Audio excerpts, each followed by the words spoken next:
এই চ্যানেলে সম্প্রচারিত সকল খবরই সচেতনতামূলক এবং শিক্ষণীয়, কোনো কিছুই প্রভাবিত নয়। তিহার জেল থেকে বেরোলেন অনুব্রত মণ্ডল। আগামীকালই জেলায় ফিরেছেন তিনি। মুখ্যমন্ত্রীর প্রশাসনিক বৈঠকেও যোগ দিতে পারেন অনুব্রত মণ্ডল, এমনটাই কিন্তু জানা যাচ্ছে। নিয়োগ দুর্নীতিকে কেন্দ্র করেই বীরভূমের কেষ্ট অর্থাৎ অনুব্রত মণ্ডল তিনি কিন্তু ইডির হাতে গ্রেপ্তার হন। একাধিক আর্থিক দুর্নীতির কারণেই তাকে জেলবন্দি হতে হয়েছিল। এবার তিহার জেল থেকে বেরোলেন তিনি।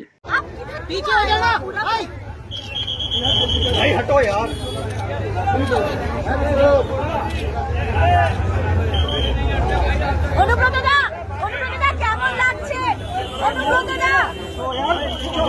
অনুব্রতদা দাদা কি বলবেন? অনুব্রতদা কি বলবেন? অনুব্রতদা দাদা কিছু বলবেন?